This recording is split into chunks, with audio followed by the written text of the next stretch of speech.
Revelation 6, verses 5 through 8. But let me first quickly read verses 1 through verse 8. I watched as the Lamb opened the first of the seven seals. Then I heard one of the four living creatures say in a voice like thunder, "Come!" I looked, and there before me was a white horse. Its rider held a bow, and he was given a crown, and he rode out as a conqueror bent on conquest. When the Lamb opened the second seal, I heard the second living creature say, "Come!" Then another horse came out, a fiery red one. Its rider was given power to take peace from the earth and to make people kill each other. To him was given a large sword. When the Lamb opened the third seal, I heard the third living creature say, "Come!" I looked, and there before me was a black horse. Its rider was holding a pair of scales in his hand. Then I heard what sounded like a voice among the four living creatures saying, 2 pounds of wheat for a day's wages, and 6 pounds of barley for a day's wages, and do not damage the oil and the wine. When the Lamb opened the fourth seal, I heard the voice of the fourth living creature say, "Come." I looked, and there before me was a pale horse. Its rider was named Death, and Hades was following close behind him. They were given power over a fourth of the earth to kill by sword, famine, and plague, and by the beasts of the earth. So those are the first 8 verses of chapter 6, which, in chapter 4, the church was raptured, and now we are in tribulation.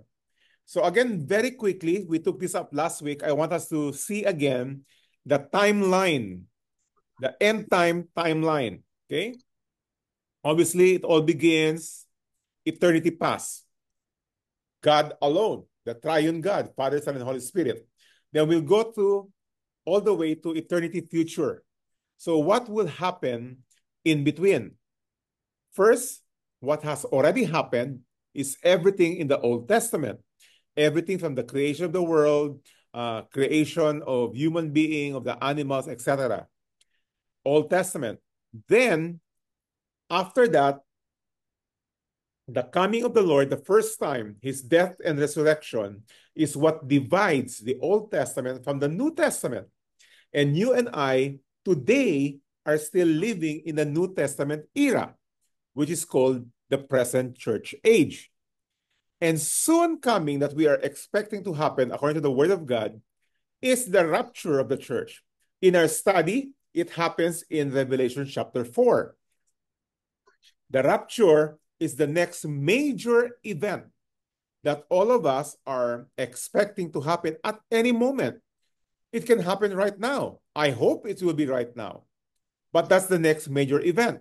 All the believers will be taken out of this world, the rapture. Then, after the rapture, while we are with the Lord, what is going here on earth is what we call the 7 years of tribulation, which we find in the book of Daniel. It's 7 years. And at this time, this is where we can literally say, hell is broken loose. The whole world is fully controlled by Satan and all his demons. And the church has been taken out. So can you imagine the evil, excuse me, the evil is going on at this time, the Great Tribulation.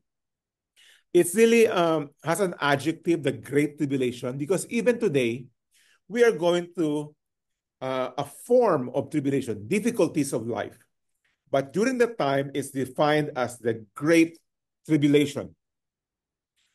After that is when the Lord returns, touch down here on earth, which is the second coming. And when the second coming happens, we who have been raptured will come back with the Lord. And at that time, we'll start the millennium reign of Christ. And you and I will reign along with him. The millennium. The word millennium means 1,000-year rule of Christ here on earth. So it's going to be a perfect government at that particular time. And some of us will be governors, some of us will be barangay captain, and so on. Okay? Depending on the rewards that we're going to receive in the Bema seat. The Bema seat will be given to us while we are in heaven during the time of tribulation. Remember chapter 4? That's the lesson in chapter 4. After the millennium is the melting of the present heaven and earth, and a new heaven and earth, and the new Jerusalem will come down from heaven, and that will trigger eternity future, where God himself will live amongst us. But the focus of this topic for today is really focused on the 7 year of tribulation. Chapter 6 all the way to chapter 18 are all the 7 years of tribulation. And it will be summarized starting with the 4 horsemen of chapter 6. And chapter 6, verse 1 to 4, just a quick review on that.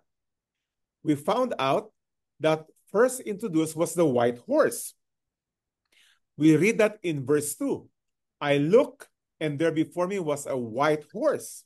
Its rider held a bow, and he was given a crown, and he rode out as a peace conqueror bent on conquest.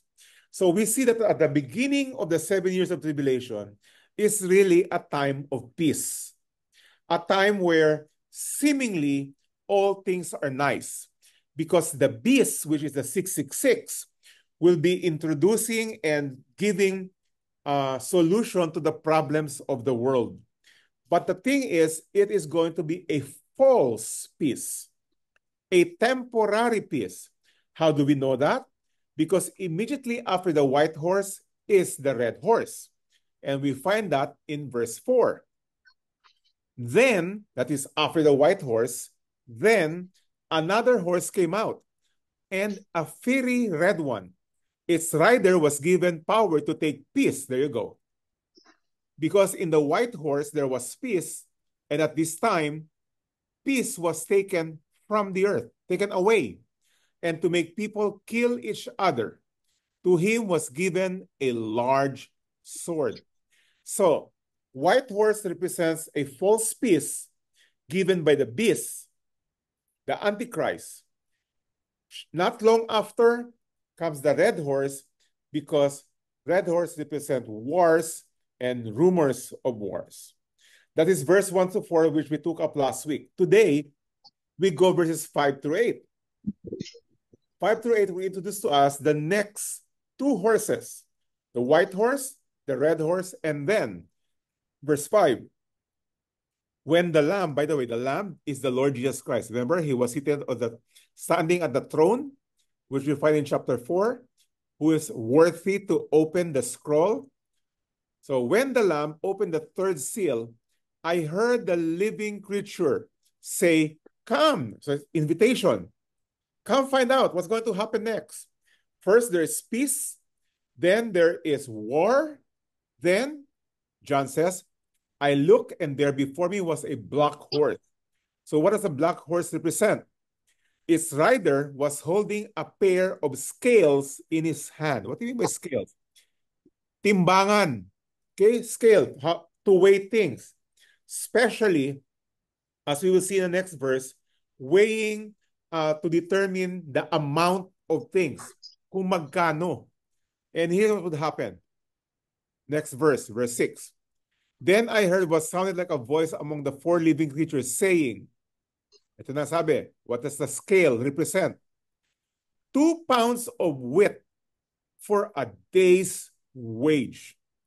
Buong kinita mo sa isang araw, ang mabibili mo are only 2 pounds of wheat bread, siguro, and 6 pounds of barley for a day's wage.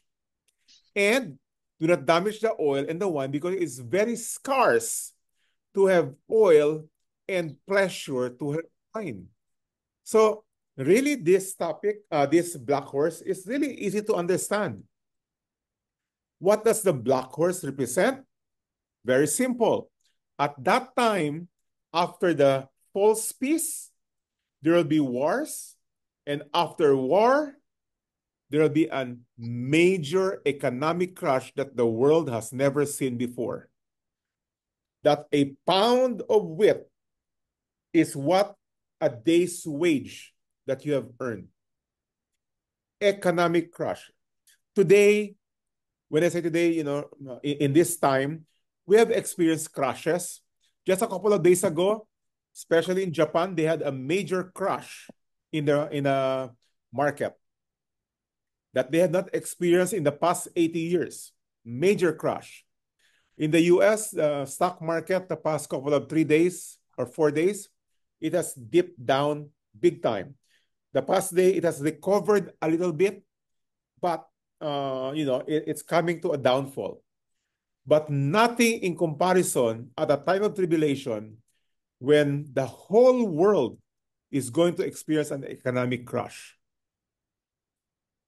Verse 7, when the Lamb opened the fourth seal, I heard the voice of the fourth living creature say, come, again, invitation. Come understand it, come read it, come write it. It's an invitation. Understand these things. Well, what is it?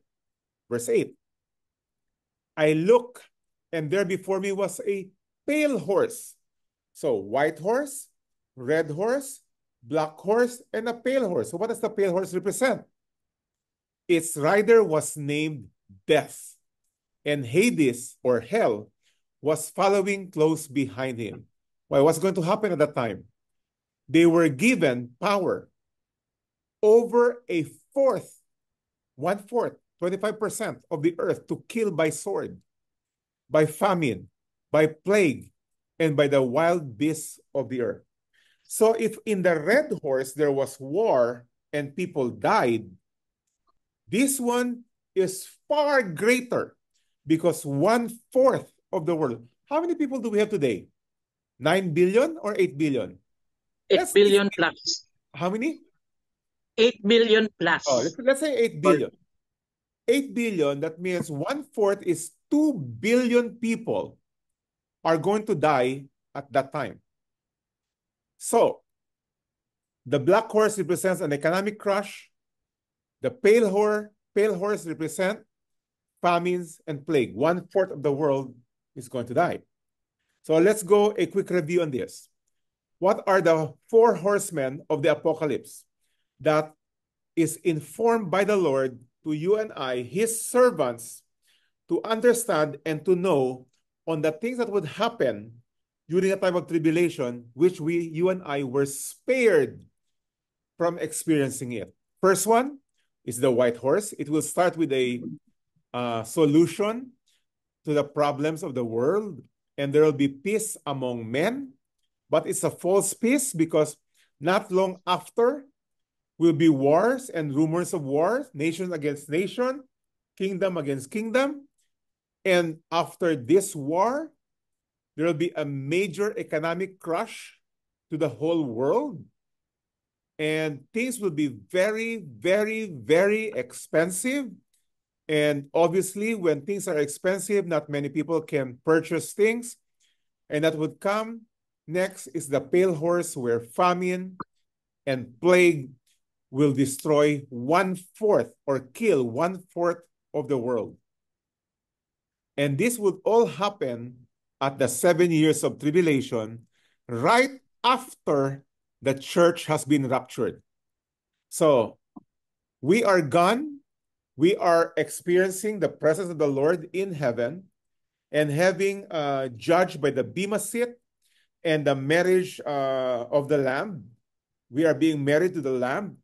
Meanwhile, here on earth, they are experiencing the 7-year tribulation under the ruleship of the demon, under the beast who will take control of the whole world. Thessalonians, by the way, what I would like to focus on today is really the knowing that this time is coming really soon.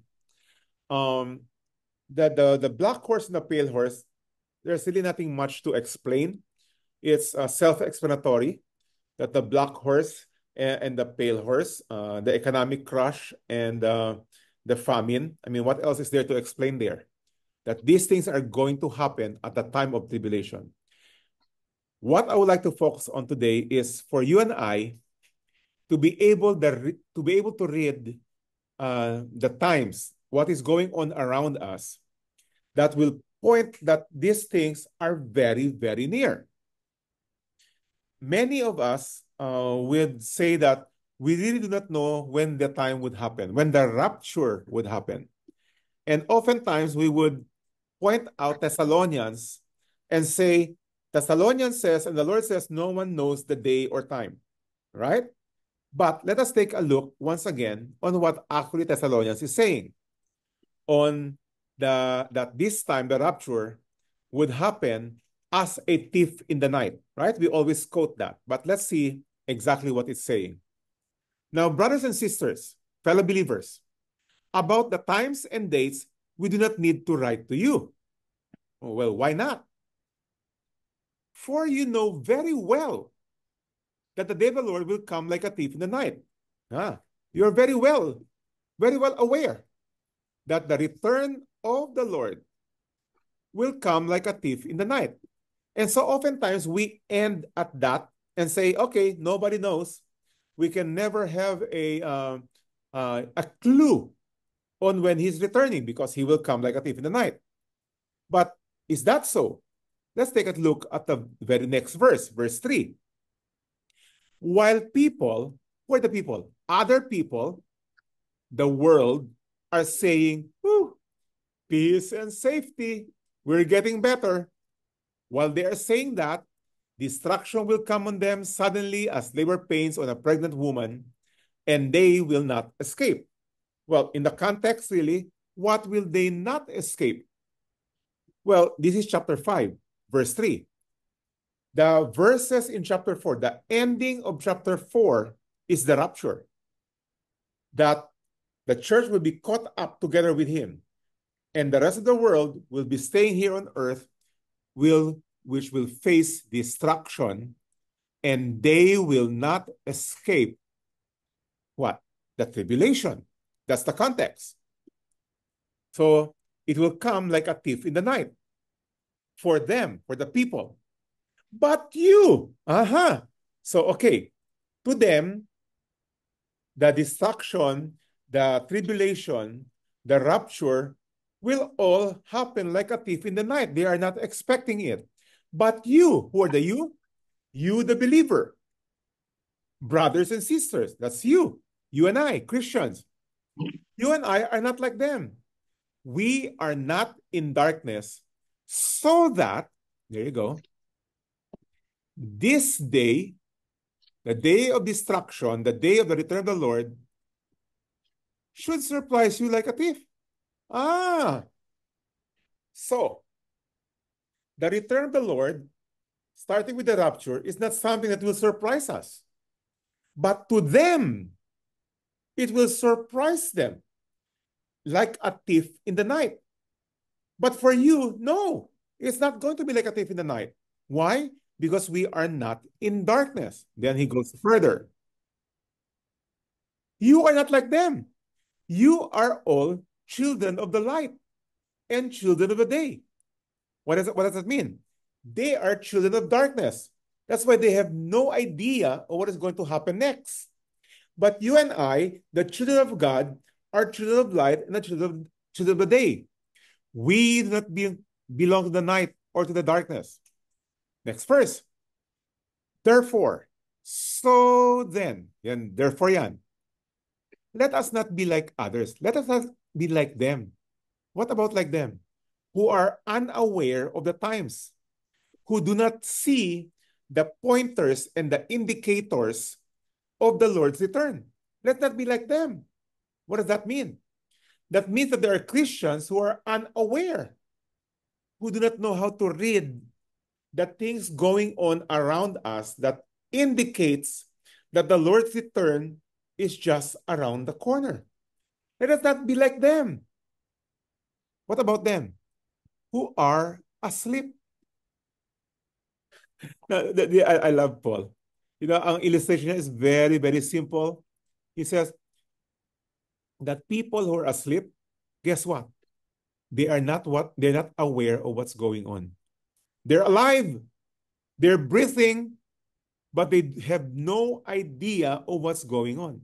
What is he saying?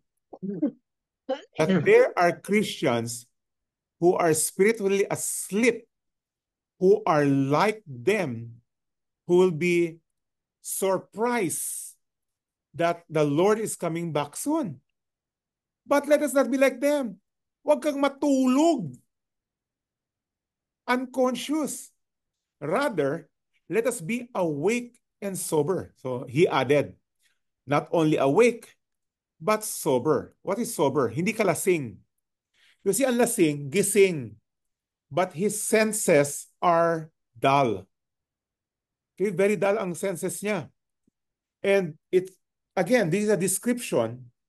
Paul is saying that there are Christians who are not only asleep and needs to be awakened, but also has to be sober, properly informed, knowledgeable, aware of things going on. So that when you read the news, you don't just read the geographical and political issues. You are really seeing with the lens of faith. You are seeing it with your spirit on what's going on. Then why? For those who sleep at night. And those who get drunk at night. So he's talking to Christians. Christians, sleeping and being drunk are the things of the world. Do not be like them. You need to be aware, and that's the very purpose of the book of Revelation. Okay, that we are to be aware, given notice of things yet to come. Verse 8. So we're not like them. But since we belong to the day, children of light, then let us be sober. Guess what? This is in the imperative. This is a command. Let us be sober. Lesson for today. Be sober. Be awake. Be aware of things going on. We cannot be like the rest of the world who is unaware, who are hopeless, who have nothing to look forward to. We are different. We are children of the light. We were given hope. We were given salvation. We are on our way to our glorification. Let us be sober. What else? Putting on faith and love as a breastplate. That is what keeps us moving forward. Even as we see the world crashing, as we see the world getting from bad to worse, we can walk in faith and in love because we are aware of what's going to happen. That's why if there's any person in this world who have hope despite all the difficulties of life, it is the Christian. The properly informed Christian is the one who lives in faith. And the hope of salvation as a helmet. This is what drives us forward. The hope of salvation. But Mike, aren't we saved already? Again, salvation comes in 3 stages: justification, sanctification, and glorification. Glorification. The hope of our glorification is what motivates us to move forward. It's what protects our heads, our minds, that even though I'm going through the difficulties of life, so what? Very close, very near, right in front of me, the next major thing that will be happen is that the Lord will take us out of this world. And 1 Corinthians 15 says that we will be transformed from our weak bodies to a immortal body, from a mortal to immortal body. Why? Here's again. The next reason why I believe in the pre-tribulation. Last week, remember, I told you I believe in the pre-tribulation because it does not make sense that if we are taken out at the end of tribulation, then we go up and then immediately go down. I mean, why in the world would we go up and go down immediately? Doesn't make sense. The next reason why I believe that the tribulation or the rapture will happen before tribulation is verse 9. Because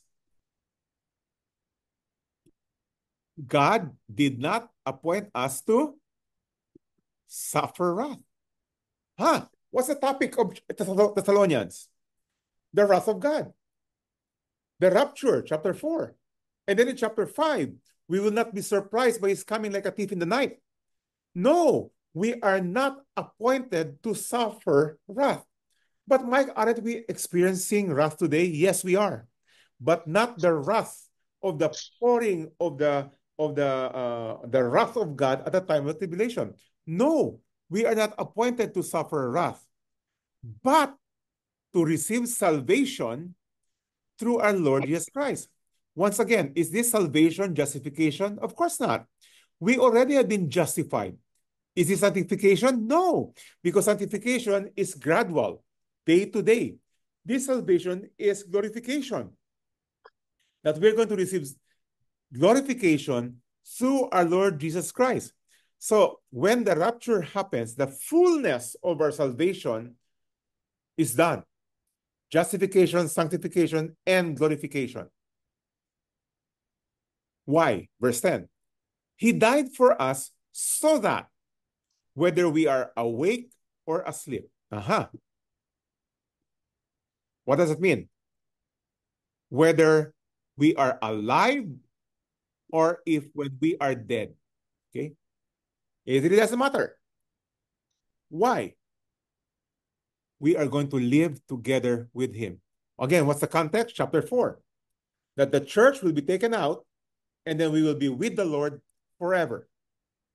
So whether at the time, whether we are alive, awake, or we are dead, asleep, then we're going to be with him. Then verse 11, therefore, encourage one another and build each other up, just as in fact you're doing. I mean, how in the world, this is the second time now where he says encourage one another. The first time was at the end of chapter 4, that we will be raptured and therefore encourage one another. Imagine this. Here's the third reason on why I believe in pre-trib, not post-trib. Imagine this. He was saying, if I'm a post-trib, here's how I would say. Well, the world is coming to an end. It's going to be very, very difficult for you. You will be facing war. You'll be facing economic turmoil. You'll be facing tribulation, famines. Therefore, encourage one another. Huh? Encourage one another by telling one another we're going to face trouble, persecution, trials, famines, and war? That's not encouragement. The encouragement is that whether we are alive or dead at the time of his return, we are going to live with him forever. See that? So the post-trib does not make sense to therefore encourage one another. If all he says is that you're going to face trials, famines, wars, earthquakes, etc., therefore encourage one another. That's not encouragement at all. So, Hebrews. Let us consider how we may spur one another on toward love and good deed. So let's be encouraging one another. Not giving up meeting together. That's a commandment. Okay, we should gather together. That's why I always say, this one, for example, is a Bible study. I still encourage you to be really part of a local church, not giving up one another, which some Christians are in the habit of doing. There are some Christians today who basically has replaced a online sermon or an online Bible study as their church gathering. That is not a church gathering. You need to gather with fellow believers, okay? Where you can be an encouragement and or other people can be an encouragement to you. So some are in the habit of doing, but encouraging one another and all the more, lalo na, all the more. Here you go. As you see. What does it mean as you see? As you notice, as you evaluate the day, the coming of the Lord approaching. So yeah, Christians are not like the rest of the world who will be surprised like a thief in the night. Rather, you and I are given lenses to be able to see the things going on around us, that his return, the day of his return, is approaching. You and I, although the topic of chapter 6 is really the year of tribulation, right now, you and I are in the church age. That's where we are at right now. Era. We are at the church era right now. Okay? So right now we are in the church era. The next major event is the rapture of the church. You and I will get to see and read the things going on around us that will point out that the day of his return is coming very soon. Now, we might not know exactly the date, September 5 or not the date, but we can see the season, the things going on around us, that we are really getting close to it. And that's one of the purpose of the writing of the book of Revelation. Because right now, like I said, we are at the present age. And very soon, imminent, it can happen anytime, that you and I will be taken out of this world to be with the Lord in the clouds, to meet him in the clouds and be with him forever. Therefore, encourage one another with these words. That is what I hope to encourage you and I today, that I'll be showing you things that are indicators that we are very close to the rapture of the church, that you and I will be taken out of this world, out of the problems of this world, and be transformed from our mortal bodies to immortal bodies and be with the Lord forever. Last week, I've given you some indicators that has been going on presently today that really indicates that we are moving towards closer to the rapture time. First is the one world religion. One world religion, it might be explicit or very subtle. Many religion leaders of the world are coming together to form the one world religion. You might not be aware of this, but in America, for example, there are many cars who has this sticker, coexist. And these are the symbols of the different religions of the world. And basically the whole point, let's have peace with one another. And there's the Abrahamic family house in Abu Dhabi, already erected in 2020, I believe. And these are the 3 buildings of Christianity, of Islam, and of Judaism. The 3 family of Abraham that was birthed out from Abraham, and say, you know what? We are all the same. We are all coming from Abraham. We all belong to the family of Abraham.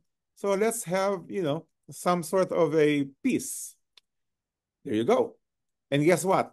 Who is leading this movement? No other than Pope Francis. Pope claims that all religions worship the same God. As long as we do good for one another, as long as we are peaceful with one another, it really doesn't matter what religion you belong to. And guess what? 2022, while all of us are still, at the edge of pandemic, many world leaders, religious world leaders, went to Mount Sinai, and I don't know if any one of you are aware of this, and they declared the new 10 commandments. Have you heard of this? And again, led by no other than the Pope. He said the new 10 commandments. Number 1, we are stewards of the world. We are the world. We are the children. Okay, we are stewards of the world. Therefore, we need to take care of the world. Commandment number 2, creation manifests destiny. I don't know what they meant by that, but that's their Commandment number 2. Commandment number 3. Everything in life is interconnected. So, whatever you do has always a result. Obviously, duh. I mean, of course, everything in life is interconnected. Number 4, do no harm. Let's just have peace. Huwag kayo mag-away. It doesn't matter what you believe. It doesn't matter what you... Basta, be peaceful. Number 5, look after tomorrow. Okay, don't just be concerned about today. What about tomorrow? So, let's all have electric cars para wala ng gasolina and so that we will preserve the world. Look after tomorrow. Commandment number 6, rise above ego for the world. Now, I don't know what that means. Again, I guess, let go of your nationalism. Let's all just be united for the world. Don't be proud to be Filipino. Just be proud that you're a human being, one of the citizens of the world. Rise above ego for the world. Number 7, change our inner climate. I have no idea what they mean by that. But that's supposedly the New Ten Commandments. Commandment number 8, repent and return. Now, that sounds nice, repent and return. The question is, fill in the blank. Repent and return to what? Next. Every action matters. Hello? Of course, every action matters. And finally, number 10, use mind, open heart. What in the world does that mean? And these are the new 10 commandments. Huh? And it was, given at the top of Mount Sinai, 2022. Go research it for yourself. Just plug in the 10 new commandments, okay? And read the article about that. We also know that not only is there a one world religion being formed, but there's also a one world religion, one world government being formed. And again, the same thing as their part of the 10 commandments was that this one, rise above ego for our world. So you need to let go of your nationality and just think of us as a one human race, one world government. And guess what? The one that is heading to that direction, and I'm sure you have heard of this, the World Economic Forum. This organization is really pushing to have a one world government. And on top of that, one world government is obviously to have one world currency. And we see the birth of Bitcoin and other crypto money. And even US is moving towards the CBDC, central bank digital currency. It sounds very nice that now you don't have to carry cash. So there is no hold up, there's no kidnapping because you know exactly where the money is going. But imagine this in the wrong hands. He can delete all your money in a snap. Taken out. Because it's controlled by the big brother, the government. So these are some of the things that's going on right now that the scripture is telling that we are going and headed towards a direction, and that the beast at the peak of it during the tribulation will take control of all of this, and he will declare himself God. Luke 21 warns us. When these things, I love this one, begin, not the fullness, begin to take place. In Luke 21, by the way, this was the time when the disciples were asking Jesus, what are the signs of your coming back? The Lord's answer is, when these things happen, what are these things? War, rumors of wars, earthquake, and so on. So that means we are still going to experience the beginnings of it. Okay? So when these things begin to take place, stand up and lift up your heads. Be proud, be excited. Why? Because your redemption is near. Woo! So while people are putting their heads under the ground and so worried about this world is coming to a potential World War III, and things are getting more expensive, and natural disasters are happening left and right, believers are to stand up and lifting up our heads, looking forward to it. Why? Because our glorification is drawing near. Romans 1 is another indicator of what the world will be experiencing before the coming wrath of God. In verse 18, it begins with the wrath of God. The wrath of God is being revealed from heaven against all the godlessness and wickedness of people. Godlessness and wickedness. For those of you who attend my group on Thursday, I explained this a couple of weeks ago, no? And the godlessness and wickedness of people, then the wrath of God will be revealed. Now, who are the godless and wicked people? They are those who suppress the truth. These are the people who will reject the gospel.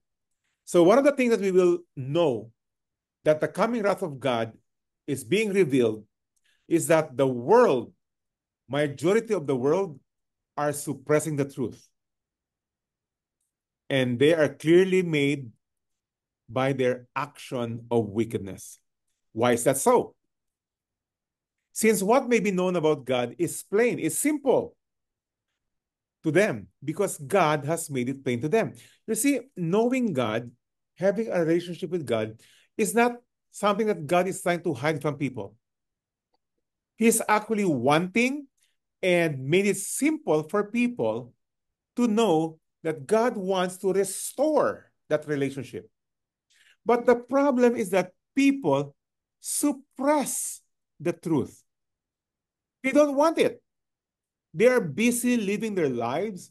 They are busy in sin, in wickedness. And so therefore they get not to know God. But people today, you know what? I don't know God because no one taught me, because there is no pastor, there is no church, because I'm very busy. But in reality, it is because of the suppression of the truth.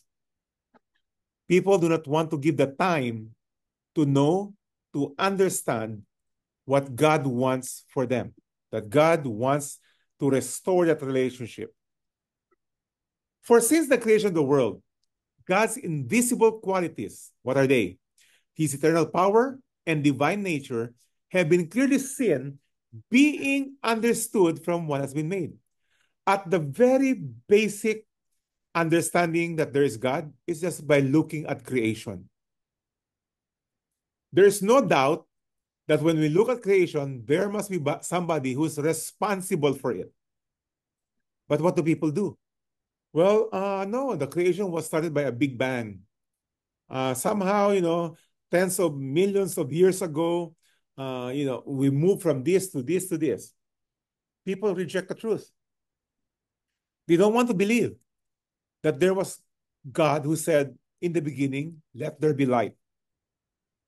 And that's why on Judgment Day, those who are not in Christ, people are without excuse. No one can say, well, you know what? Really, I would have believed in you, Lord, if just somebody shared it with me. Nope. Nobody is with an excuse. For although, here you go, they knew God. They knew that there was an existence of God. They suppressed the truth, right? What did they do? They neither glorified him as God nor gave thanks to him. Again, suppression of the truth. So that's why we use things like Mother Nature. Huh? Mother Nature? And people believe more on that than the Creator God who created all things. So result, their thinking became futile, useless, and their foolish hearts were darkened.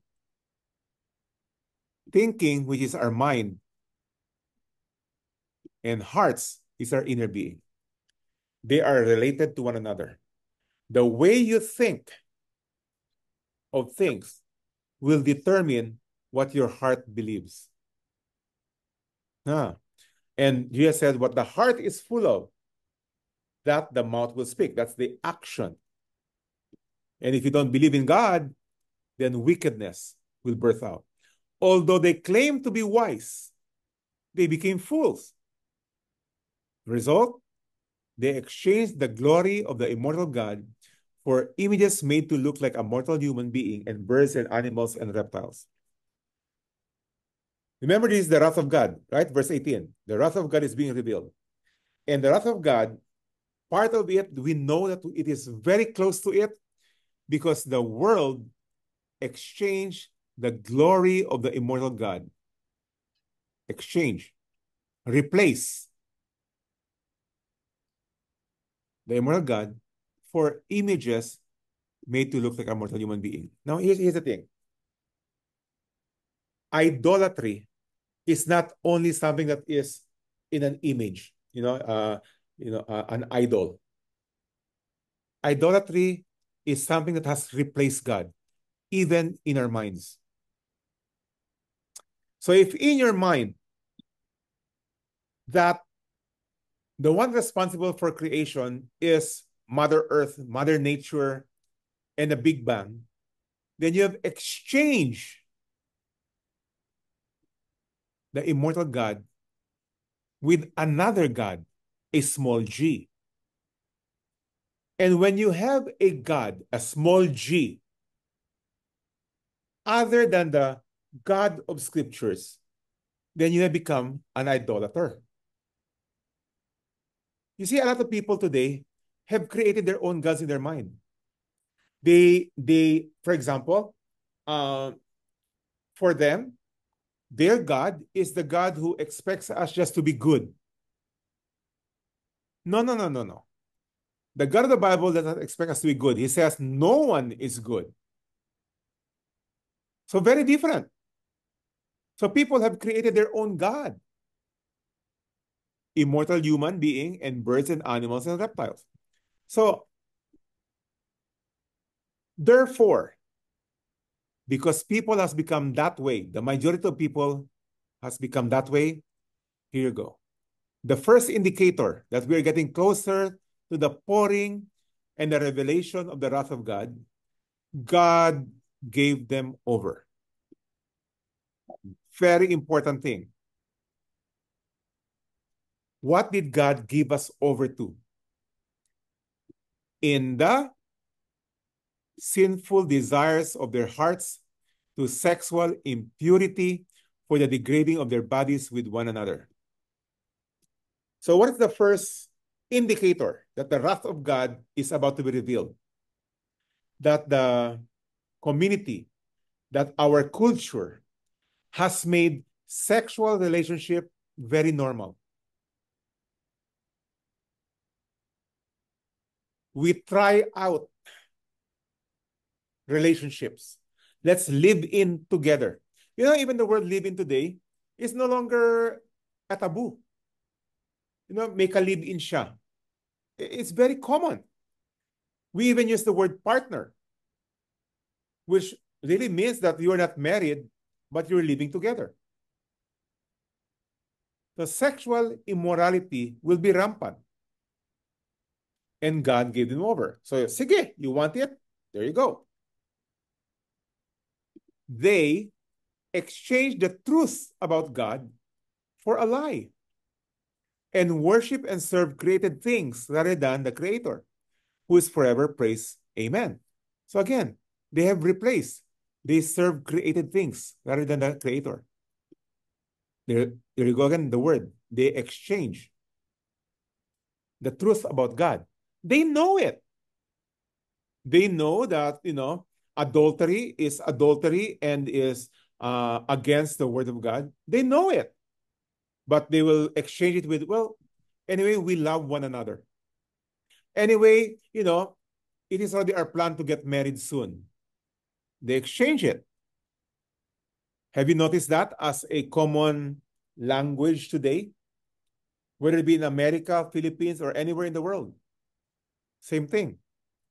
That's the first one. And because of this, second time, God gave them over. So first is that we will see that our culture, adultery has become very common.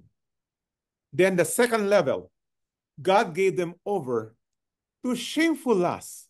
What is this shameful lust?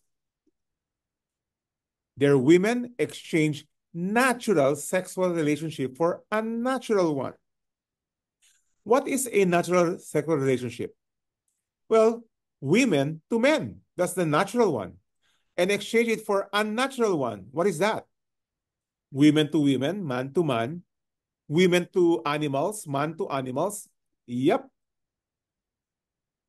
In the same way, the men also abandoned natural relationship with women. There you go.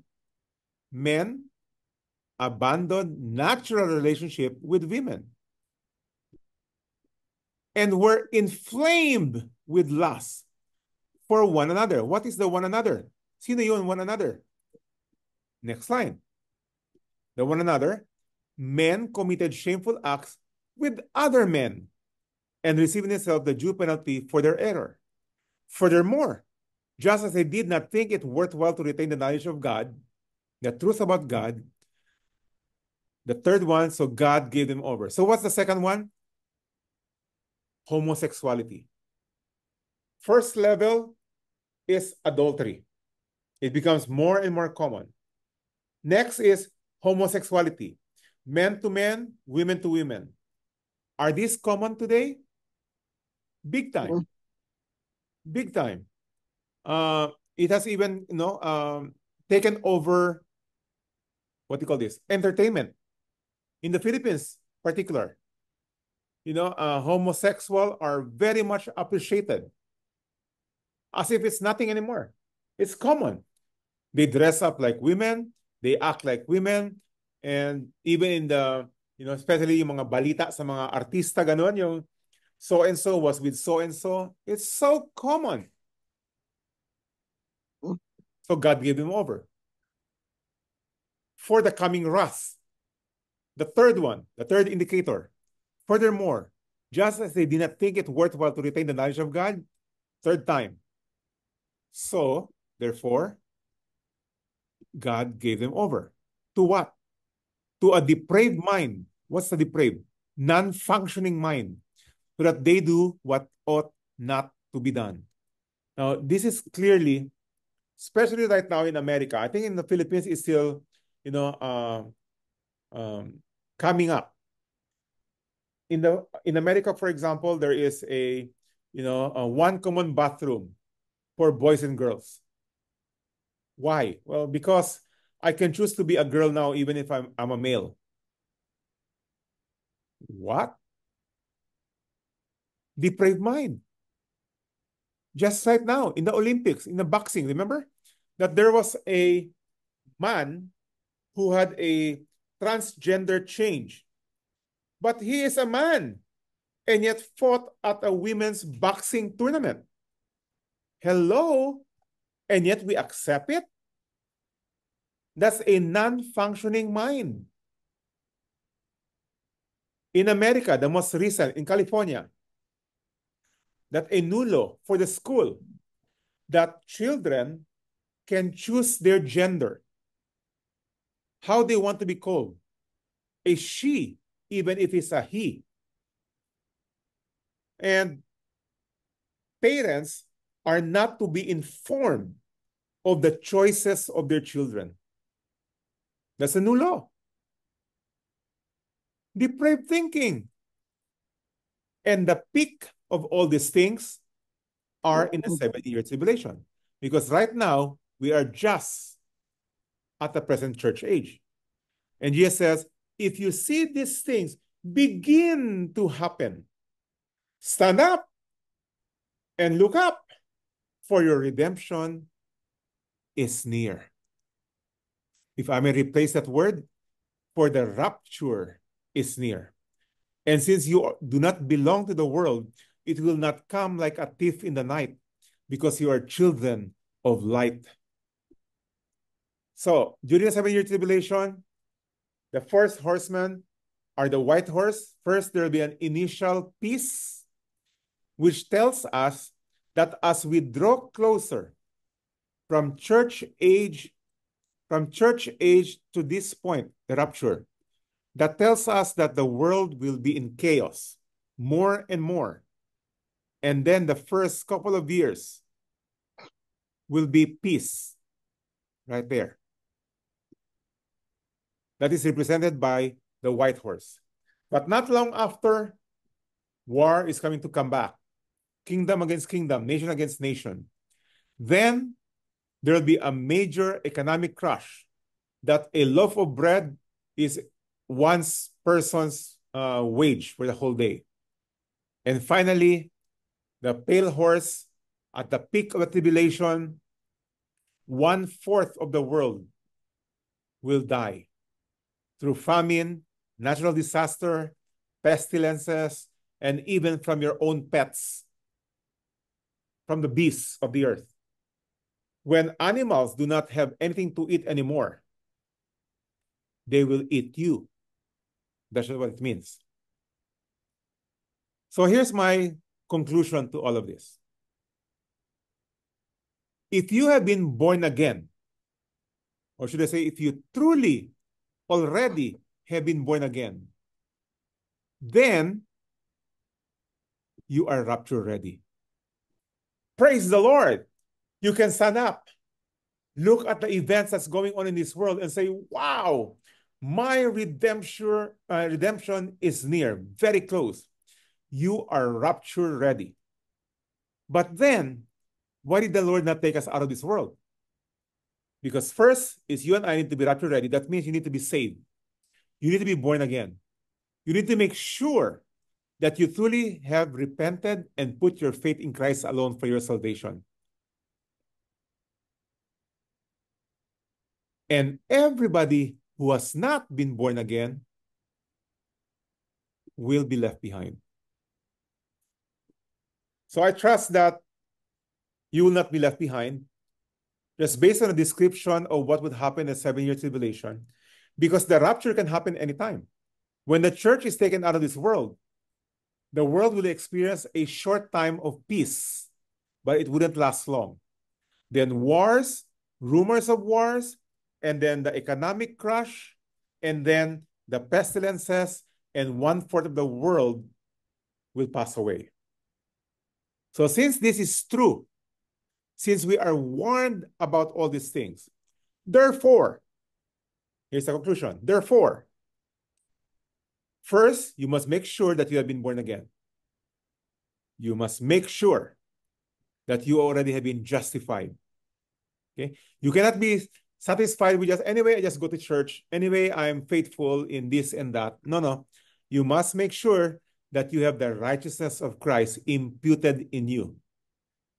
If this lingo, if this language is ununderstandable by you, please approach me or Danny and other people here who are assured of their salvation. You want to make sure that you have been born again. Then go be a blessing. Let the world around you, the people around you, your loved ones, your family, your friends, your office mates, your employees, get to know the gospel. Let them hear the gospel. And that is the reason why I created this video on Are You a Good Person? This will help you share the gospel with other people. Go watch it together with them. Turn on your large TV and watch it together with them. And so they will get to hear the gospel, and you become a blessing to them. You see, the next event, the rapture, is around the corner. We will not be caught up like a thief in the night. We get to see all the indicators that we are very close to it. Is adulterous practices common? Check. Is homosexuality rampant? Check. Is the world having a depraved mind? Check. Wow, the wrath of God is about to be poured in. And right before the pouring of the wrath of God, the church is first to be taken out. we are just around the corner. The rapture is very, very close. So I really don't, sometimes we get tied up with much of our problems today. Our problems are soon to be taken out. Okay? When we are with the Lord, it's perfect, glorified, and we will be with him forever. So that's the first portion of chapter 6, when the tribulation comes, and the Lord has given us a glimpse of it. And really, it tells us to prepare. And to be prepared means you must be sure of your salvation, and that we are to be a blessing, that we are to be the mouthpiece of God to tell other people, and to be full of hope, and to be excited, even though the world is going through hard times, difficult times, more and more. That's an indicator for us to look up and stand up, for our redemption is near. So let's open up in Q&A. Any thoughts, question, or comment?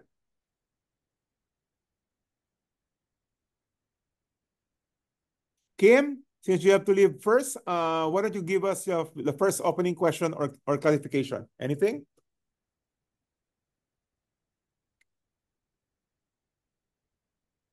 Okay. Anybody else? Any thoughts, question, comment? Who wants to start?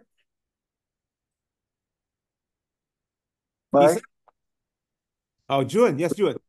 Good evening, everybody. Mm-hmm. Yeah, I'm so excited. No? Personally, as a believer in Christ, the excitement is really manifest day by day. Yeah. That when I wake up, Mike, I would say that today is one day nearer to the rapture. Exactly. That's my motivation, Mike. Yeah. Yeah. It not only brings us to excitement that he's coming back soon, but also it motivates us again to be evangelists, because Yes, the people around us, will be left behind. Yeah. Yes, they will still have a chance to hear the gospel during the tribulation, but we want to spare them from the great tribulation that they have to go through. Yeah. Okay. Any more? Yeah. Right? Yes, Dan. Yeah, truly, we live in exciting times. So, because we have now the understanding, history written in advance in the book of Revelation. So, we have to be engaged. Sayang naman. Exactly. Can happen to us every day. Either we go or we come. So, exactly. We better be ready and we always be in anticipation every day. Exactly. Yeah. See, Apostle Paul said, to live is Christ and to die is gain. Yeah. So while we are alive, while we are still living, we live for Christ. And if you are here in chapter 4 of the book of Revelation, that how we live for Christ will determine the rewards that we're going to receive after the rapture happens. Okay. Anybody else? Question or comment? Yes, Carlos? I can see dun sa sinasabi dun after the fourth rider, almost 1/4, yung 2 billion people will perish. Yeah. Ang nakikita ko, Kuya Mike, yung hindi pa final kasi yung nilang Panginoon. Parang meron pa siyang binibigay na opportunity for the 3/4 of the people in the tribulation to make their relationship with God right. Yeah. Parang iisip ko, very merciful pa rin ang Panginoon. Kasi kung if He's going to put His full wrath, wala na, lahat na. Yeah. Yan lang, nagiging merong merciful nature of God na bibigyan pa ng chance yung ibang tao yun na magkakaroon ng pagkakataon na bumalik sa Diyos. Exactly. And exactly. And remember, it says that at the end of a tribulation, the Lord will return and destroy his enemies. I think that the word destroy his enemies is really the final pale horse when 1/4 of the world will die. Why is that so? Let's go back to that verse, okay? That is in verse 8. Let me see here. Let me show you verse 8. Look at this. I look, and there before me was a pale horse. Its rider was named Death. So the rider's name is Death. And hell, Hades, was following close behind him. When the world will finally get to be destroyed, the enemies of the Lord will be destroyed upon the second coming, the touchdown here on earth, and 1/4 of the world will die, and hell is following right behind. These are people who will be thrown into hell. So the enemies of God at the time of tribulation that are clearly already anti-Christ will be thrown into hell. And the rest of the world will go into the time of, what do you call this? The millennium, or the tribulation, sorry, the millennium. That's where the rest of the world will come in. Okay? Good. Any more? Mike, those things that you are mentioning are already happening. We just be observant of all those things. I'm just kinakwento ko lang, question ko lang na when the rapture comes, ano kaya ang mga reaction ng of course we will be lost on this earth. The reaction of those people that where's this one? Yeah. Ganito. Number one, even today, take note that more and more articles are coming out that there are supposedly, extraterrestrial beings.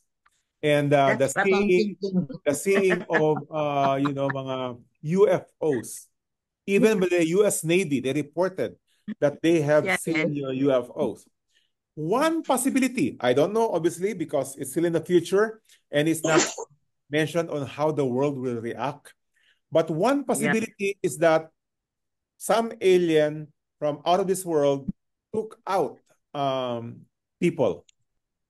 And another thing, Isa, is this. Ako personally, I think that the picture given to us by movies such as Left Behind, wherein dramatically a lot of people, was taken out, and there are crashes of cars and planes all over. Personally, I don't think it's going to happen that way. I think there is far less people who will be taken out. Because a lot of people today are really apostates. Even people who claim to be Christians are not true Christians. So even if it happens on a Sunday morning, on a church service, I don't think all of them will be raptured. Even the Bible tells us that a remnant is a small group. That is why part of it is the purpose of the tribulation is to quicken the decision of people whether to believe in Christ or not. Kasi ngayon medyo let's delay it anyway, mahaba pa yung buhay and so on. But when the Great Tribulation happened, it's black and white. You're either with him or against him. Nothing in between. So, ayun, that's my speculation that CNN and all this, an alien came and took out a couple of people and so on. That's what I'm also thinking, that they will be thinking about the extraterrestrial, because there are already news about that. Meron na. Meron na nga. Any more? Thanks, Yeah. Mike. It shows that grabe yung deception ng devil. And he's really, he's really preparing, he's preparing people to reject God, to reject the Messiah. to put their faith and trust in temporal things, material things in this world. Yeah. Uh, he will confuse and deceive, and at titingnan ko yung mga bata na how do they think, no? And Yeah. then they're supposed to be called intellectuals yung mga sa mga universities, and then they argue against Christians very boldly, yeah. So Yeah. it seems na yung isang pinapanood ko, talagang fully convinced siya talaga na tama siya. Para bang sinasabi niya, maniniwala ka ba sa mga ideas na nilagay lang sa isip ninyo ng mga Christians doon sa mga ninuno ninyo when they occupied yung ganyan-ganyan, they colonize or whatever, bringing their religion, and then programming your forefathers na yun ang paniniwalaan mo na about Christ, about the Holy Trinity, about That's what everything. Paul said in Romans chapter 1. They claim to be Right. wise, and yet they're fools. That's true, Mike. And then look at this. Sabi ko nga kay Jeannie, para bang we are looking at them and we're saying that your eyes have not been opened, your heart have not been regenerated, no? But sila din ang tingin din nila sa'yo, hindi ka pa rin nagigising. Kung Yeah. ano lang yung nakaprogram na paniniwala, yun pa rin ang paniwala mo, right? So it's the complete opposite. And even those in Islamic faith, ganun din. Sabi nila, itong mga Christian na to, darating ang panahon, pag dumating si Prophet Jesus, i-reveal sa kanila, o tingnan mo, Islam yung true faith, True. hindi yung Yeah. Christianity. Si Jesus ang magka-clarify doon sa mga Kristiyano. So, do you think when we are talking about Christ, we're talking about, all the studies natin, na madali lang sila mag-convince? Ang tingin nila sa atin, tayo ang bulag. And imagine that, no? The depth of the deception Exactly. na nilalagay ni Satan sa isip ng mga tao. And Scripture tells us that the devil is the father of all lies. Correct. And talking about Islam, Weng, it's very ironic that what we're expecting to be the beast for them is the savior. Totally opposite, totally reverse. Totally reverse. Which they call the Mahdi. Okay? The Mahdi of whom they are expecting is the beast that is described in the book of Revelation. Correct. At saka yung coming ng Mahdi, he will come pag there is already wars and chaos and destruction in the world. So, terrorism will actually weaken also. Yun naman ang thinking nila. So, pag magulo na talaga ng mundo, no? Which tayo, we can move that on faster by causing terroristic acts. Yeah. Parang ganun yung mga extremists mag-isip. Para dumating na, lumabas na yung hidden imam, di ba? Yung 13th imam, the Mahdi, yung kanilang Messiah. Crazy. It's really crazy. And that's why it's important to understand these things and know these things. Then we get to understand what's going on in this world. Christians who are ignorant about things to come, well, just like what Paul said in 1 Thessalonians about death, then you are uninformed and you will be grieving like the rest of the world. But if you are informed, you know that these things must happen. See the word must happen? And he says, stand up and look up, for your redemption is near. So totally opposite. The world is, worried, and you and I are smiling. Yee, he's coming soon. Yeah. And for me, Mike, also, no, yung 2 Timothy 3:16, na all scripture is God-breathed, no? When we go to 17, it says that so that the man of God will be equipped, and complete, thoroughly equipped, right? So to do good works. Yun yung proper equipping. We really ground ourselves very deeply in scriptures. Correct. Para kung ano-ano man ng mga nangyayari sa paligid natin, hindi tayo masisway, one way or another. Parang madali lang tayo ma-confuse. hindi natin naintindihan kung ano talaga nangyayari. We are Right? anchored. We are anchored. And Right. James gave an illustration that a person who is not anchored is like a boat who is blown left and right by the wind. Wala kang wala kang solid foundation. So, and it's sad when Christians are not solid in their foundation. And there are many Christians who are unaware, uninformed, misinformed, and so they act just like the world. They're asleep and drunk. So, that's why it says there, no, you be awake, be sober. Don't be caught up like the rest of the world who will be caught up like a thief in the night. You belong to the light. So those who are swayed, Mike, will include yung mga evangelicals ba yun? Yung nag-ano rin sa Pope? Yeah. Parang nag-unite, right? Yeah. So these are large I'm talking denominations. About true believers.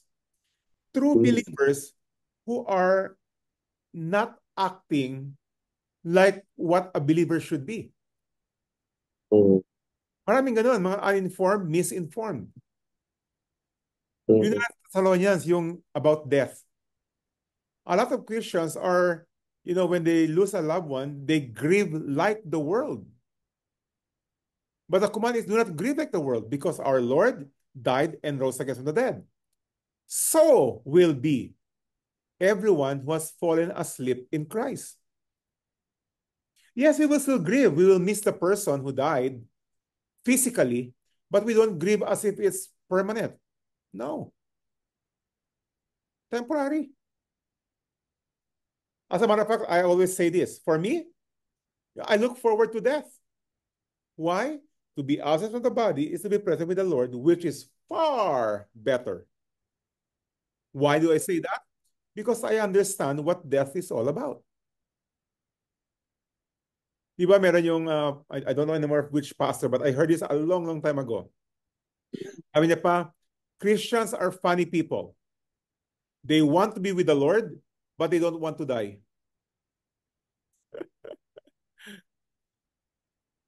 Yeah. Okay. On their own terms yun, ibig sabihin, ano kayang gusto nila? Paano kaya nila? Yeah. Then they will wait for the rapture. Ayaw mo na mamatay hanggang magkaroon ng rapture. Eh, what if the rapture happens in 1,000 years? Paano na yun? Kaya nga. Okay, anybody Sige, yun else? lang yung akin. Marami pang iba. Yeah. Anybody else? Habol, Mike. Oh, yes, boy. Okay. So at this time siguro kailangan na maklaro sa lahat na when it comes to tribulation, this is God's wrath, hindi ito kay Satan. Oh yeah. Is that God's wrath, yes. But he uses Satan because power has been given to him. Remember? So who's giving it to him? Well, the sovereign God. Yeah.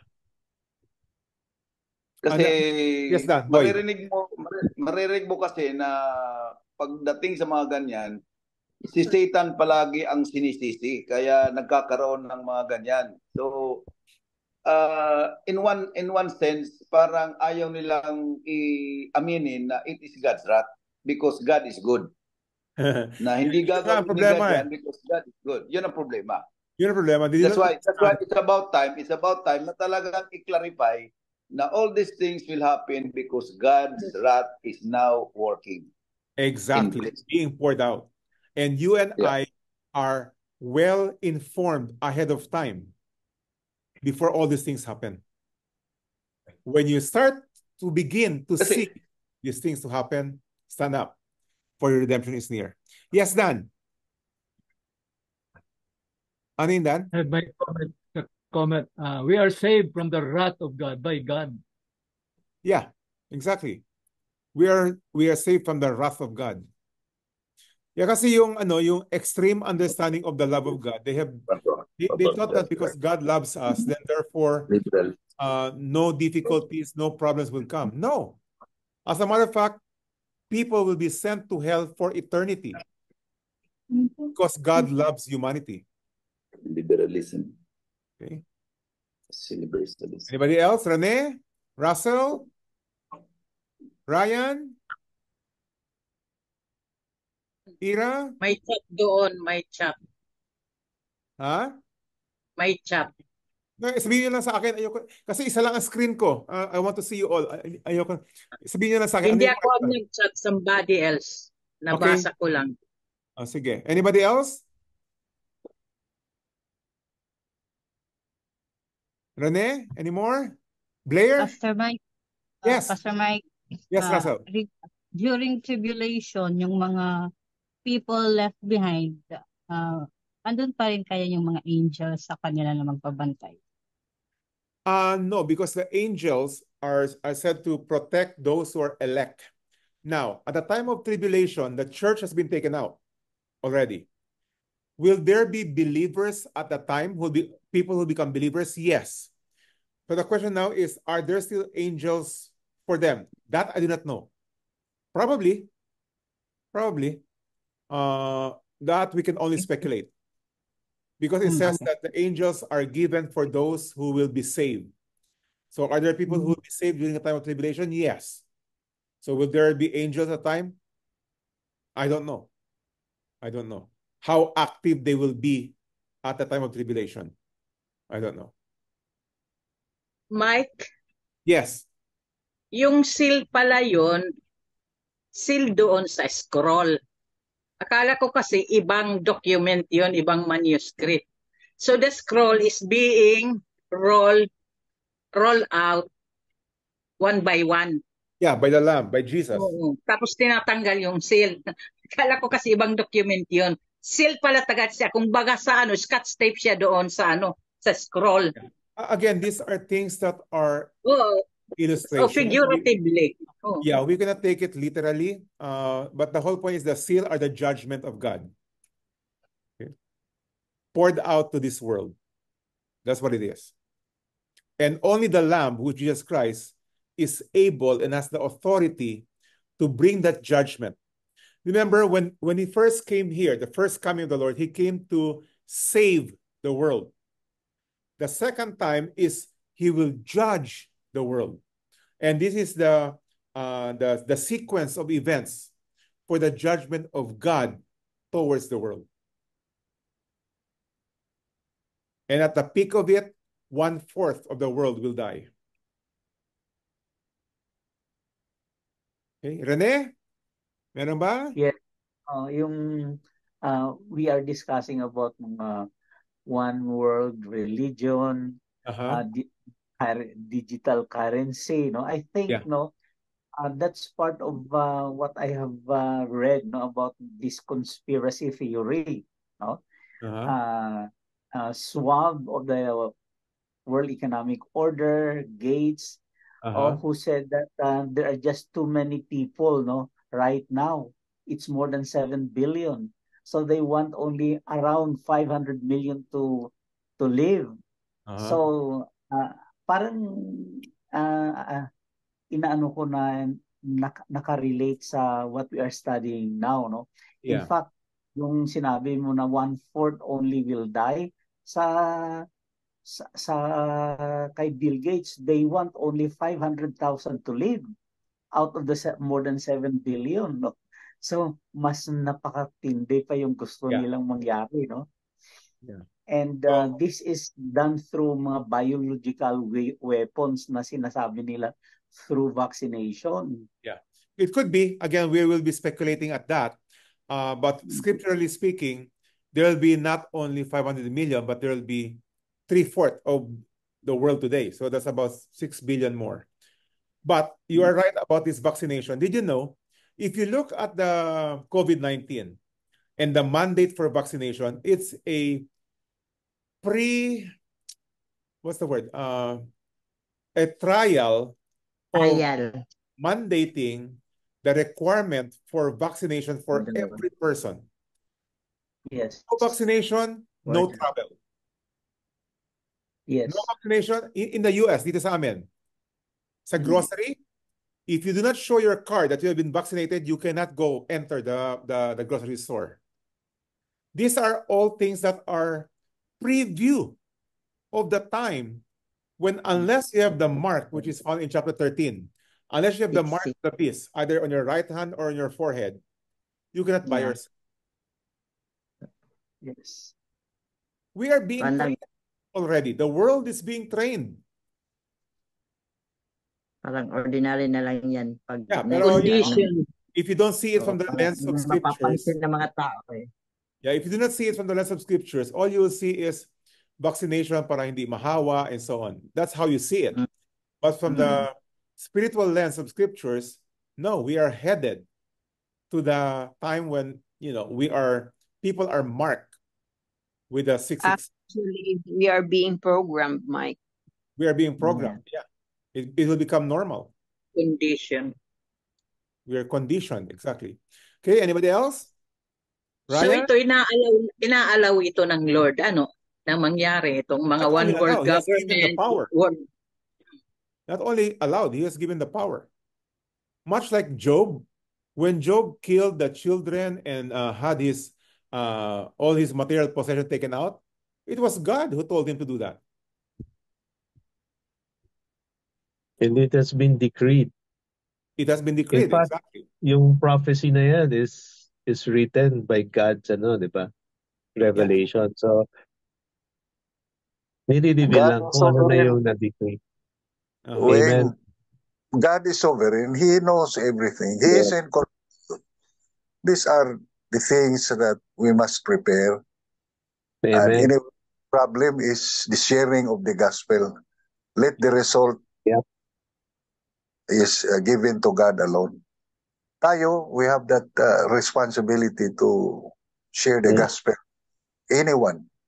Yeah, the reason why I said earlier that if you have been born again, then you are rapture ready. Because that is from the point of view of a pre-trib.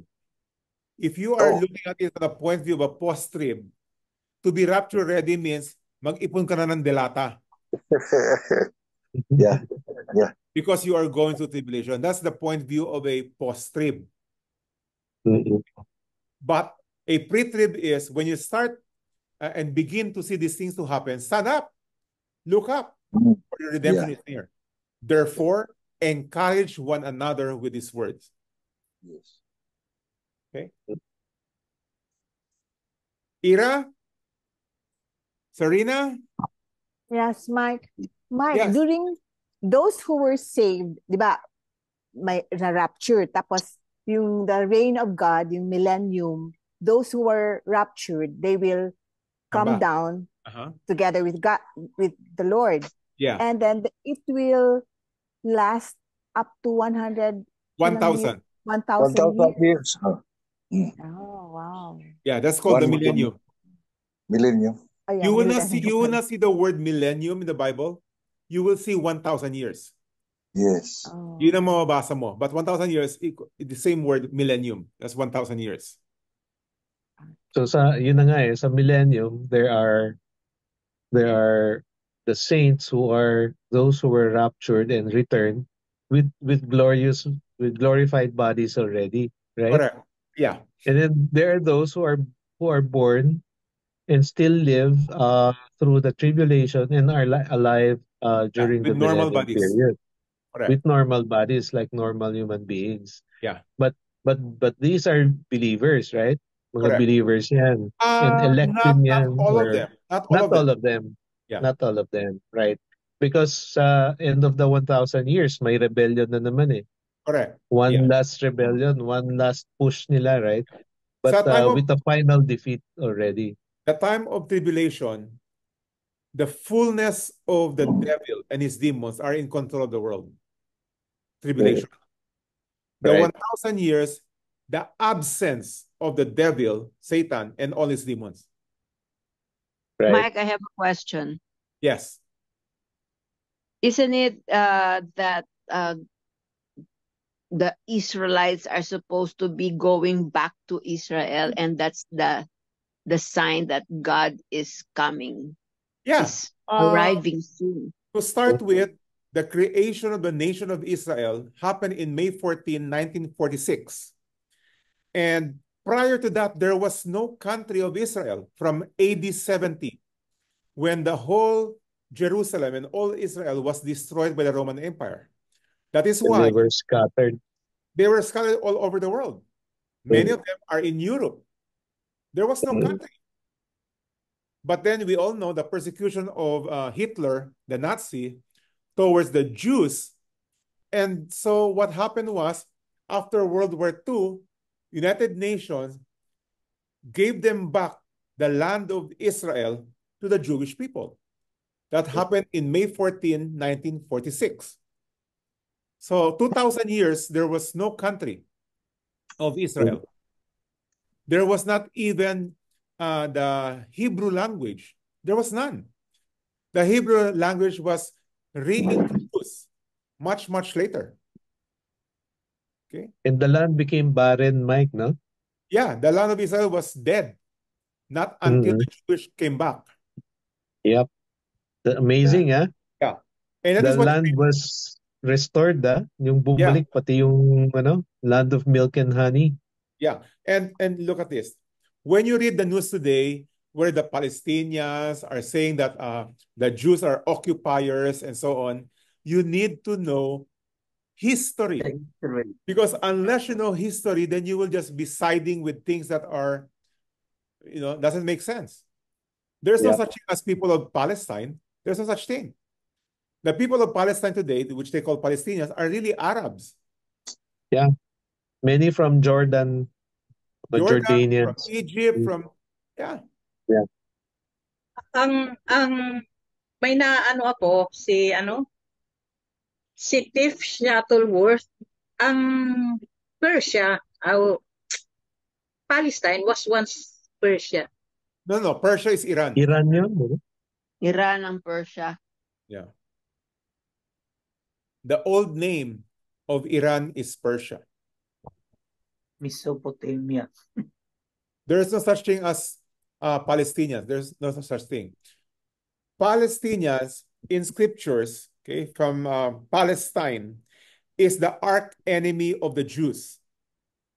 So when Philistines, Mike. The Philistines. Philistines are the arch enemy. And at the time of, I forgot which Caesar, he renamed Israel to Palestine to ridicule the people of Israel and made them their arch enemy. Hagarian. Sino bang ano? Emperor Hagarian. Adrian. Yeah. So again, this is history, which you need to understand. And that is where the quote-unquote Palestine came from. But really, the whole Israel was called Palestine, referring to the Jews because they were renamed by Caesar Adrian. Adrian ba, Dan? Hadrian. So they were renamed. So when Israel was reborn in 1946, they turned back to their name, Israel. Okay. Yes, Paul. Maiba lang. Yun nga yung yung ibang believer yung mga hindi naman believer yung pala yung may mga tinatawag ako na Christian denomination ko ng mga Christian daw sila may mga ngayon na nagkakasala ng same sex ngayon yung iba tapos pag nag-share ka ng gospel nagtatopic about God's wrath, that there's a punishment of sin, nire-reject nila. Ang ini-accept lang nila is the love of God. Tapos, love of God, pero yung pag-exhortation mo na about living a godly life, ayaw naman nila. Yeah. Isa ba yung paraan, isa ba yung sa pamamaraan ng suppressing the truth? Oh yeah, for sure.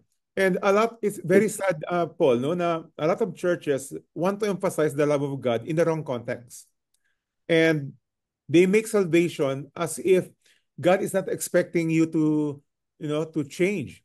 Sabi nila, God will accept you just the way you are. No, you cannot be just the way you are. God demands that you change. Right.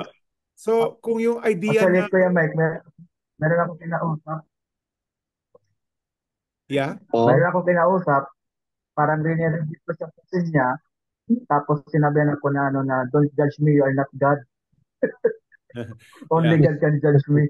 That is true. And that's why we use scriptures to make the judgment. We don't judge them by our own judgment. We judge them by the word of God. So you have to tell them, for example, that even going to the Mosaic law. So have you ever lied? I'm not judging you. I'm asking you because this is what the Bible says. Have you ever stolen something? Have you committed adultery? I mean, this is the judgment of God by His words. Ang problema kasi sometimes, they see us a judgmental people as if we are the one bringing judgment to them. No, it's God who is bringing judgment. So when you talk to them that way, then they will feel less judged by you, but rather by the word of God. Okay? That is what judges people. Marami bang mga churches sa Tacloban na yun, yung mga easy believism, Paul, yung God is love, and then claim it Wayne, and name it. that is common to all churches around the world. Very, Right. very common. That's Yeah. true. I wonder if Paul is aware na doon sa Tacloban, maraming ang ganyan, no? In fact, Yeah.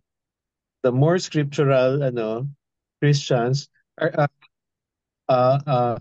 yung masyadong minority, no? Konting-konti lang talaga in any city.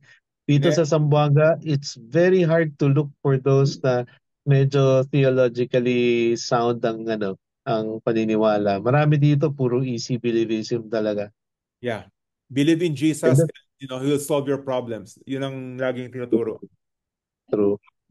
So, yun nga kuya, yung na-experience ko lang na minsan ng mga naggaganyan, yung mga pawok, yung mga bako ngayon na parang tubo na kabataan, sasabihan ka pa na bakit ikaw banal ka ba? Kung parang i-correct mo ba sila, parang pipilosofuhan ka pa. Yeah, that is where you have to know doctrines, because yes, I'm righteous, but not my own righteousness, but the righteousness given through Christ by Christ. Okay, so that is where you have to explain it. Kaya kailangan talaga knowledge of the scriptures, no Mike, kasi para pagbato mo ng sagot mo is scriptural. Exactly. Because really, we don't have our own authority. We don't have authority. The only authority we are carrying is the authority of scriptures. Right. Representative lang tayo ng kingdom. We're only ambassadors. We only carry... The only righteousness we have is the righteousness of Christ. Exactly. Yeah. We is the only righteousness that is accepted by God. The righteousness of Christ, which we call justification. We're only a Bluetooth speaker of the scripture. No? We are only like a Bluetooth speaker of scripture. Naku, hindi ko a Bluetooth speaker. Only like we are only like a Bluetooth speaker. Yeah. Pwedeng sabihin yun. Yeah. Okay, we are already over time, but I want to other people who have not said anything yet. Ryan, Rene, wala pa kayo sinasabi? Irish? Russell, did you say something already? Blair, wala ka pa sinasabi, Blair, no? Okay, meron pa ba? Naubos Mike. na? Yes. Mike, to conclude. First, make sure you must be born again. Yep. Then go be a blessing because people around you need to hear the gospel. Exactly. Because the time is coming and it's very near. You want people to they could still be born again during the tribulation, but why wait for that when you can be born again today and be raptured along with every other believer? Okay, any more? Russell? Hello, Mike. Yes. Hello, Alice. Alice, yes. Na-mention mo kanina yung fellowship na very important among Christians. Na-mention ko? Fellowship. Yeah. Oo. Kasi nung pandemic, online ang ginagawa ng TBC. No? Tapos, napapansin, parang hindi pa bumabalik yung dati na ano. Dahil yung iba, nag-o-online lang. Yeah. Would it be advisable to stop or continue the online para people will come to church? I think online, including this one, is only a supplement. Because the command is do not neglect the meeting of one another. And you are not only there to be blessed by the word, you are there to bless others. Here's the sad thing, Liz. There are people who gather one another, but they don't function as encourager to one another. They just come, sit down, and then go home. Parang wala rin. So the word fellowship, as we all know, is koinonia. Koinonia is the word that means exchange of life. So if you only go and sit down for 1.5 hours and not talk to anybody and not communicate, then wala rin gamit. And it's a command. It's a command, not a suggestion. Yeah. It's a command. It's a command. Oo. Yeah. Kaya yung TBC, nag-start na sila na may coffee after church, after the sermon. Yeah. Para may interaction. So Yeah. would you yung online na would you advise to stop the online so people will come back? Not Church only going advice, I will command, as the word of God says, do not neglect the meeting of one another. That's command. That's in the imperative. You must not neglect, especially as you see the day approaching. Yeah, not only suggest, it's a command. Yung meeting together ba dito, is it during Sunday service or pati yung Bible ship study ng mga life Remember, group? at the time when this was written, there was no such thing as Sunday service. They met together on a regular basis. Acts chapter 2. Oh, sa bahay. Yeah, and the word church doesn't mean that it's a Sunday service. Building. The gathering of believers. House church. Now, sometimes the gathering of believers are only fellowship, puro lang kainan. No. Encourage them with these words. Encourage one another with scriptures. So when scriptures is the center of the discussion of the gathering of the people of God, then that is fellowshipping. Pero today, most of the time, we consider fellowshipping as just the Sunday service. The truth is, fellowship oftentimes does not happen during Sunday service. 1.5 hours, tapos yun na. Umupo ka lang, nakinig ka lang. That's not fellowship. Oo nga, dahil umaalis man ka agad. Kung minsan nga, kung nagkakanta pa, umaalis na. Wala talaga. Pumunta ka lang sa, hindi, realistic speaking, di ba?